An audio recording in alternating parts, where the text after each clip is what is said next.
to freedom, a Buddhist dialogue in the modern context. We warmly welcome you to our brand new series of programs, Paths to Freedom. We commenced this series last Poya, and we intend to continue this series every Poyaday.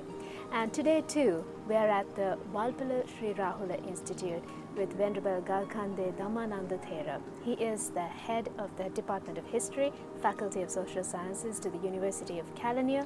And today as well, we will be talking about different aspects of Buddhism. And last week, or last Poyaday rather, we did talk a lot about Buddhism and how it came into existence and about contextualizing Buddhism. So today, let's talk about the existence of the world. I think this is a question that everyone has in mind, every individual. So Venerable Thera, can you please, in a layman's point of view, explain about how we came into existence, how Buddhism came into existence? That's I think all the world religions try to answer to the question how we came into existence, right? So it is a basic question that all the religions has tried to answer. There are two schools of thought. One is that there is one starting point, maybe one cause is there, that is the God created. That is one way of answering that question. And Buddhism takes a different path, and Buddhism discusses about the conditional genesis theory. That's a well-known word, conditional genesis theory, or in Pali we call it Paticca Samuppada. There, Buddhism suggests us to see the interdependency, nature of interdependency, and then cause and effect, the relationship. So Buddhism does not say that there is one particular starting point. If you have any such a starting point, that is conditionally, started something. There are causes, conditions that created that result. And even further you can go in those causes, and there you will see that those causes are created by other, So there is no such end in this discussion. And that is the Buddhism, that there is no such creator or creation. Even if you find someone or some entity kind of starting point, the Buddhism suggests that itself is a kind of condition something. There are other factors that created. So this is one of the basic teaching of Buddhism, to understand this, cause and effect. And the whole Buddhist teaching, we have to understand in this, while understanding this situation, this, everything, everyone, every thought or whatever you name, it is conditioned something. So if you ask how we came into existence, and you will never find the final ultimate cause for your existence. Whatever you find, it is not the ultimate, final, last cause, that is preceded by, that is a result of some other causes. So Buddhism suggests to understand this, not only understand, not only in knowledge level, but go into kind of realization that, the way we interact with people, the way we answer to the question, the way we find solutions to our problems, this is the basis. That, whatever, imagine someone, someone among you, angry person. Angry person is only a result. It is not that there is someone called angry man. There is a dangerous man. No child is born to be a terrorist or murderer or robber. Child is child. So that, cause and effect, that is what creates such a person. So Buddhism suggests, it is like taking a photo, right? If we take a photo here, and we take that photo and show this is what, okay? But 1 hour before we were not here, right? That photo does not show what we were doing 1 hour before. And after 1 hour, we will be in totally separate places, different places.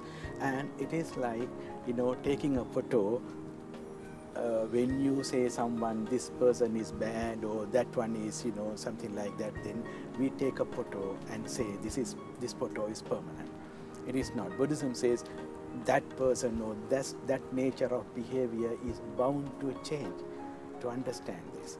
So this is what, this is something fascinating in Buddhism, to understand this. And when you understand that only, we get the chance that we can intervene, we can change. If it is already decided, we cannot change anything. And we do not, if we do not understand this cause and effect, that the process, we tend to believe, sometimes we keep in our mind, if someone says something bad about us, and we will keep in our mind, right, that because that hurt us. But if we know, no, this is, in the process one moment only. Why I grab it and why I make it kind of photo, okay? So it is bound to change. So that word came because of there are some other reasons behind. So this is what Buddhism suggests, to understand this cause and effect. This is what conditional genesis theory. And this is very basic teaching, and that is where the anicca, the impermanence idea comes. Even here, when we came to this place, already you saw several insects are going here and there, and so many things are happening while we are sitting here. And even not only in the nature things are happening, and inside us things are happening, we are changing, we do not notice it. And once this program is over, none of us, including myself, are the same person who came and sit here. We are different people, we are changed, physically changed and mentally changed. And the basic problem that Buddhism's point out, our inability to see this process. That is what Buddhism says, ignorance, avijja. Okay? And this is, I don't know whether I'm continuing, please, if you have any, let's develop the conversation. And in Buddhism, there are no sinners. And in other traditions, you will have sinner, because you did something wrong, so you have done sinful things, so you are a sinner. In Buddhism, it says people do certain things because of ignorance of, ignorance. If it is the cause of such behavior is the ignorance, what we need is to provide awareness. Once awareness is provided, you will change. So in Dhammapada there is one teaching, anyone, even a murderer, if he gets awareness, he can be someone totally different, someone like a saint. Angulimala is one such example. And that Dhammapada verse says, it is like the moon covered by the dark cloud. Once it came out of the cloud, it can, light the whole world again without any difference. So that is what comes, that there are no sinners. People do things because of ignorance. What we need to provide is awareness, and after that, so, yeah. Right. Now, you mentioned about the ignorance and different other factors that can lead you to lead a darker side of your life because you don't get the awareness or the exposure that you require in order to lead a good life and to do good deeds, because you don't understand the mechanism behind it. So for someone in the current society, someone who's going to work, someone who's actually busy with their academics, someone who's really busy, who does not even have a chance to identify the inability or the unawareness that they have, what would be the starting point for someone busy like that to start understanding that they don't know something in their life, that they can lead a better life in what they have? One is to train ourselves to be in the present moment, live in the present moment, because whatever, we are very busy with thinking that what I have to do in the next moment or what, next, and what we couldn't do before, and all those are the things that we worry about. Whatever it is, the life life expand, that that what we can do is, depending on those other conditions, right? If we know our connection with other conditions or other factors, we are not gods, to create something or some, whatever we want to do, that depends on the other, So I think starting point will be to little bit of relax and try to be in the present moment, and what we do in the present moment, whatever, how much we are busy, but we do not stop breathing, right? So what we do without stopping in the present moment is breathing, right? So if we can start a little bit relax and concentrate on your breathing, that will take you back to the present moment. So I think this anapanasati or concentration on breathing will be a starting point for anyone, whether you belongs to this religion or that religion, that doesn't matter. But we all are breathing, and that is what we do always the present moment. So I suggest this breathing exercise will be kind of starting point. And this Buddhist idea to understand that if we can even think of breathing, okay, you breathe and you breathe out, and then I breathe sometimes the same air, we are sharing while we are sitting here, five of us are sharing something, right? So yeah, yes, that's right. So we are part of this, we all are sharing something. And if someone add some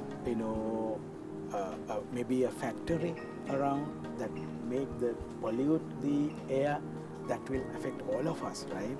So we are part of the system, and then if we that busy life, we are busy with what, right?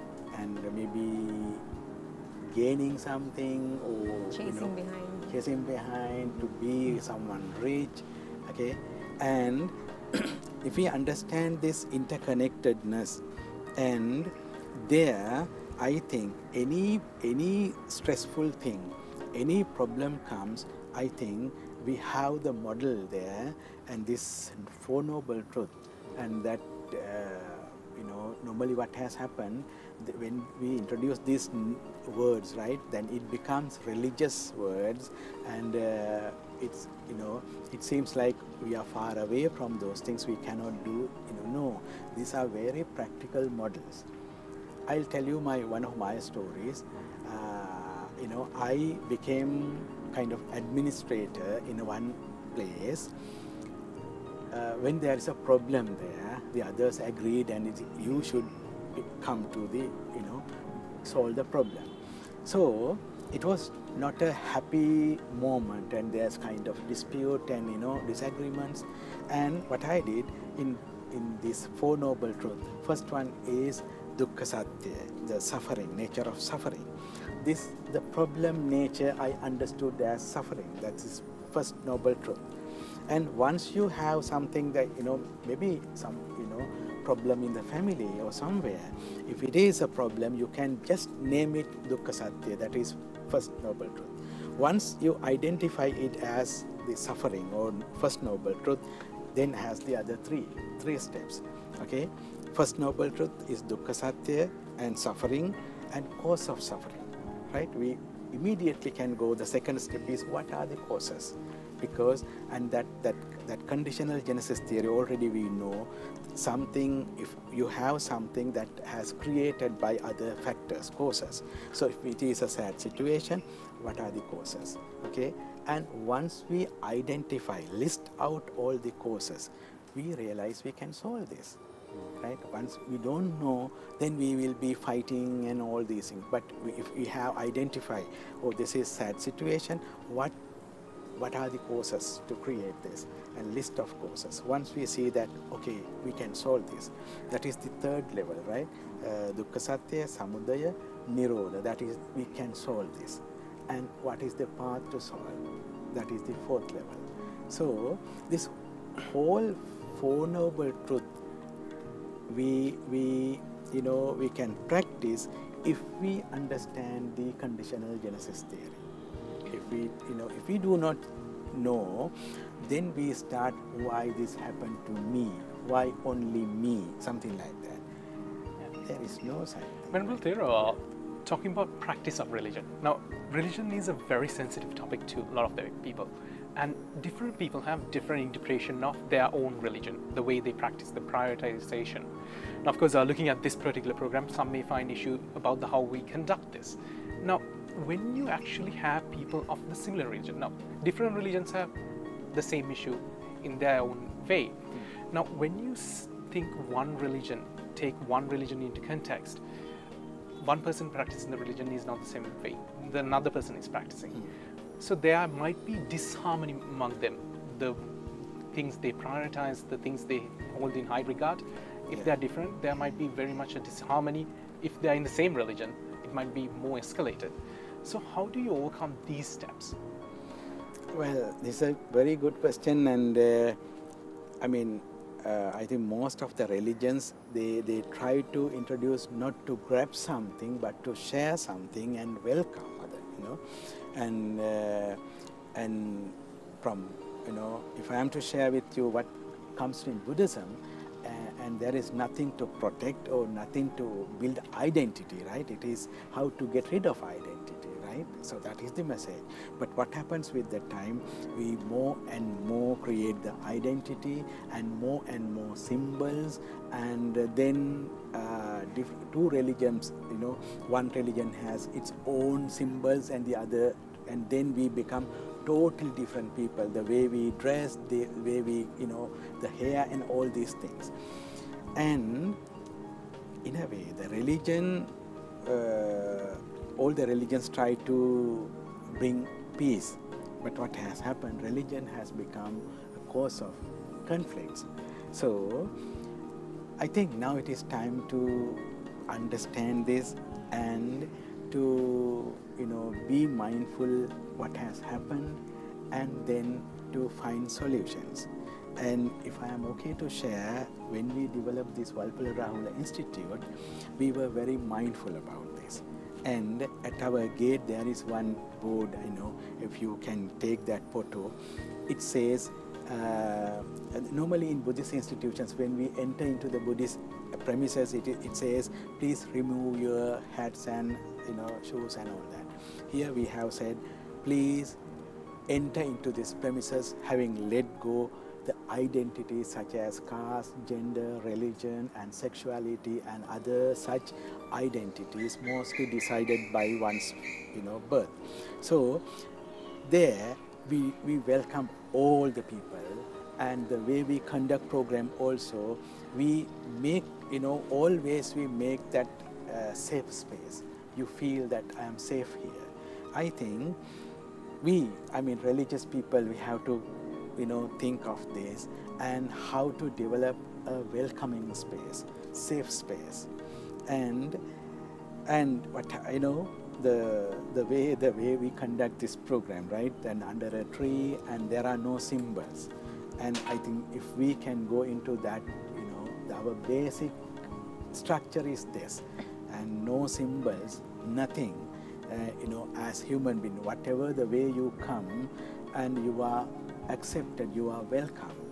And you know, there are so many such things from our, you know, if we can go back to our message, you know, Kisa Gotami Patachara, they came not in a white dress or something, and Buddha never said, no, go away, and, you know, they were welcome. Not only that, the word he used was Bhagini, Nangi, you know, that is the way he addressed. And, you know, so 2,500 or 600 years, what has happened? These identity, symbols, and then the hierarchy, and even being a monk, for me is I should not expect any respect from you. If you respect me, that is up to you. It is not my right. And I don't need a white cloth to sit on a chair unless I don't sit. There is no such thing. And you know, the Buddha got enlightenment sitting under a tree, and it was not a chair or anything. He was just sitting on the ground. And this is what has happened with the time, and it is totally fine to go into dialogue and then to see what has happened. I know we have created our own shell, kind of, and close it. We ourselves have. Buddhism is to, why he left home, why he left as a wandering ascetic, and why he was, without attaching to any monastery. The buildings were offered to him, but he did not, until the last moment. 80 years person should have to be somewhere under a shelter, but he was on the road, and so I think we are, as young people, this is, I really happy that, it is up to you, young people, to start this, we are far away from the message, and the medicine, we have the medicine, but without taking the medicine, we recite the, what is it called, what the doctor gives us, prescription. We keep the prescription under a pillow and try to protect it, and this is our prescription, and without taking the medicine. And I think, Venerable Thera, it's very timely that we speak of this topic as well, because we live in a multi-religious country, and we have a lot of diversities. As you did mention, we have a lot of people following different religions, and we try to practice reconciliation, and that's what we are aiming at as well. But I think we discussed this on our previous episode as well, about letting the children grow, letting them know about what the parents follow, but giving them space to understand. Does it happen here in the country, practically? No. Not only that, we have our Dhamma cells, the Dhamma schools, Sunday schools, where we try to, I don't know whether it is the word indoctrinate, that, make them recite. Feed them. Yes, feed them, and then to create the identity, right? You are this. And not only that, from Buddhist side, in Buddhism there won't be any competitions. And in Sunday schools there are competitions. And what kind of Dhamma is there, right? That if we teach competition. So that is why I suggest young people, it is okay to respect our parents and their religion, that we have to respect. And make them please that, if you, but at the same time, I suggest keep your mind free. Keep your mind free. Then only you will see what is there. And if you first grab it, and this is mine, this is my traditional thing, and we have to be, we have to protect something, and then you will not see the message. And that is what I see in Sri Lanka. When we work with other religious people, and we have to be mindful how to develop a, kind of culture that we all can share and all can sit together in a similar level, right? Sometimes if I am invited to some programs, very recently also I took part such program, and if other religious leaders are there, I purposely tell, please remove the white cloth, because it creates, I am higher to the others. And that affect to the people, right? Even people start thinking, this religious leader is higher, my religious leader is higher to other religious leaders. If I accept that white cloth and bigger, higher chair, and then I preach while sitting in that chair, let's live together peacefully. I think what I preach and what I practice is too different. So this, very much needed the practical, these are symbols, right? The way we interact with other religious leaders. And the other, sometimes I see when the speaker start the speech, they say, venerable monks and religious leaders of other faith, Anya Agamika Pujakarungen Navasarai. What is this Anya? What is this other? Right? And if our religions have come from outside, even Buddhism came from outside. Buddhism, it was not from here. And all the religions came from outside, and there will be time gap. Okay, first came what, and then the second. And now all these religions are Sri Lankan religions. So always so the language and culture, the way we sit, and the way we address each other, respect each other, greet each other, all these are symbols that children are looking at.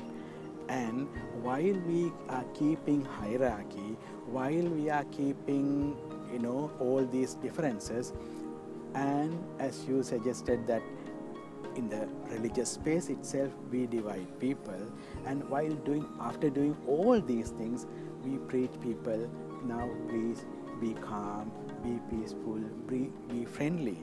Why not we start from very beginning without dividing people, right? So as you said that within the family, and we have to be mindful, and we have to educate people to teach children how to accept someone different to you. And there are differences. This conditional genesis theory suggests the other person is bound to be different to you, and it is the nature. His or her context is different to your context that you grow, so it is bound to be different to people. So learn how to respect each other's difference and develop some kind of culture that you both can live together. So yeah. And also, Venerable Thera, as we know that how we can accept each other is to know the consequences that led that person to be that, or however, what led that person to be different from us. Once we know the root causes, we can sympathize and we can understand and communicate with each other. And as Sharifa earlier, she opened discussion with the origin of life. And since we have no clear idea as to how exactly life began, is speculated because we always think in a very linear way, a past, a present, and a future. But in Dhamma, it says it's a cycle. Yes. Right? Yeah. Like the waves originate, they rise, they go to the shore, they die off, and they come back, and they originate again. Yeah. And there's this beautiful story that says the wave that realizes that it is the ocean, that is the moment the wave is enlightened. Yes. So we all are waves that are originating from the same sources, same source of energy, but we somehow start discriminating each other, thinking we're different people. So how is this, the moment we separate ourselves from the rest of the universe, the moment we think beyond this skin, we are an entire different person, and everything else is not us, that separation is where our suffering begins. So from Dhamma, how is this cycle actually is explained? Well, first thing that the conditional genesis, that knowledge, that to see the connectedness, we are connected. And if you are unhappy, don't think that I will be happy. Somewhere I will see in the society someone was not happy. That is why this happened. So this connectedness is very much needed to understand, and we are interdependent. That is very much needed. I mean, not as people, with the nature, trees, other animals, we are so much interdependent. And to go into that, I don't know whether I am correctly answering your question, and if you can, further you can ask the idea of loving kindness. That is the starting point, that things are conditioned and interdependent, things are unceasingly changing. Then what we can do, whether we have to be away and we can't do anything, no, we can intervene, and the Buddha suggests that we have to intervene with loving kindness. And it is so beautiful the way the idea of loving kindness is defined. It comes in one particular teaching, Karaniya Metta Sutta, the Buddhist, this is a well-known sutra, and there is one verse. It is the way a mother tried to protect her only child, risking her own life. Okay, and that thought, that when the mother sees her only child is going to face kind of risk of, and then mother without considering her life, she jumped to protect that. That feeling is metta, that is loving kindness. And Buddha suggests develop that for yourself and to those caring people, those who are indifferent to you, and then to those conflicting people, the enemy, so-called enemy. And if I am to share with you one of my stories, my elder brother, he was in security forces, and as part of the conflict, I lost my brother. And it was not easy thing to bear, right? I have preached people how to handle the sadness, but when it happens to me, it was not easy like preaching, right? It is very difficult. And with that wound, I was, one day, I was, while sitting under a tree in the night, I developed this loving kindness meditation, the fourth level, to the conflicting people. There I, developed my thoughts in this way: whoever who happened to take a gun against my brother, may he or she be well, may he or she be happy. And if that person is no more like my brother, may that person, that soul, find the peace the way my brother find peace.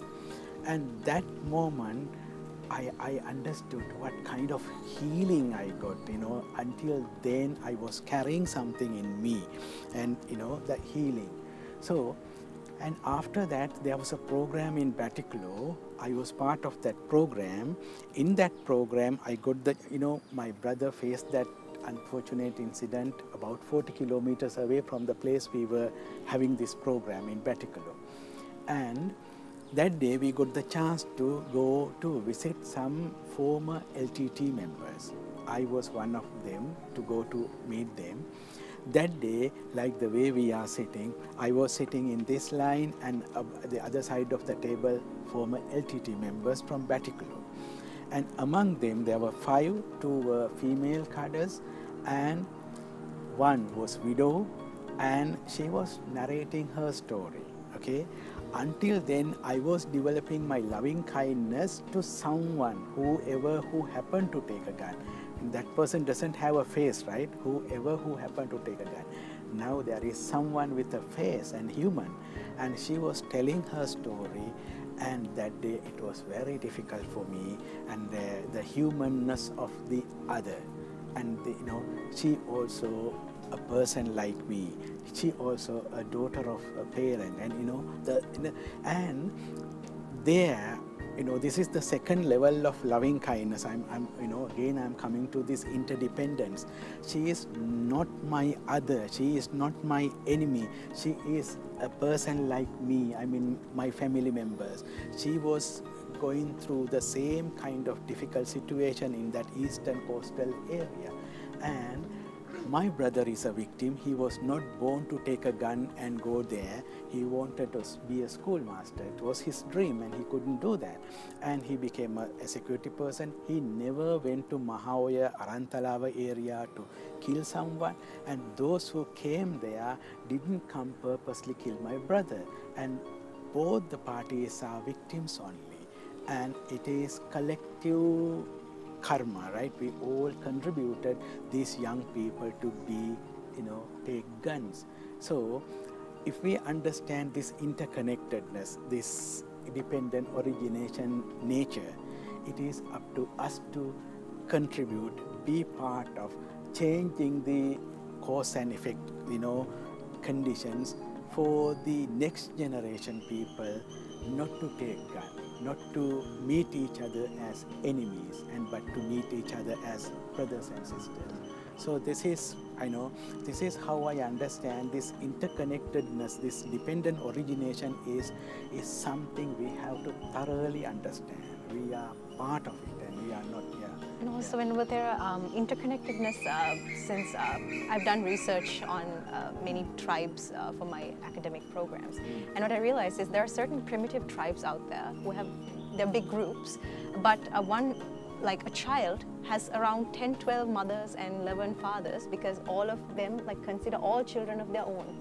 Like, they do not have monogamous relationships because they're in a primitive stage in life. However, everyone's children belongs to everyone, and because of that they have this subsequent harmony. And I think because we were born in a system where we all have individual family units, we always think this is mine, that's not mine. The moment we make that boundary is when this clash happens. Yeah. So in a civilized society with these boundaries, how can we still practice interconnectedness and understanding it? Yes, I think it is a challenge, right? We are more and more into private life, and right, we want to erect a wall around our land and our own room, and then, you know, very private life, and that makes us to believe that we are not part of, right? And you know, and this Sangika idea, the property system that is proposed in Buddhism is to not private property. It is shared property. No one person, you know, have. So, in fact, you know, this is something I like to share with you. When I was in my, you know, when I was a lay person, I had this Sangika property system because we had one towel only. And in the morning, we 5 people were fighting for the one towel, right? You know, so one towel only, we were sharing one towel. In fact, I started accumulating private property when I became a monk only. I got one towel for myself. When I look back, I see the contradiction that, you know, we need to have shared property, not private things.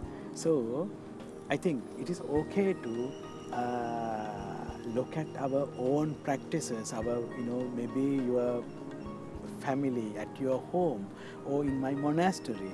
What we are practicing, we are, without knowing, we are in that box that we, while preaching the common property and Sangika society, we are going into more and more private and kind of, you know. And with that, we've come towards the close of the second edition of Path to Freedom program on Channeleye. And thank you so much, Venerable Galkante Dhammananda Thera, for sharing and enlightening us on different aspects of Buddhism. Thank you so much. And thank you. And it is so nice to have this kind of open discussion. And I am thoroughly enjoyed, and thank you for Thank you so much. Thank you very much, and I'm sure it was very fruitful to everybody out there who's tuned in. Have a blessed Poya.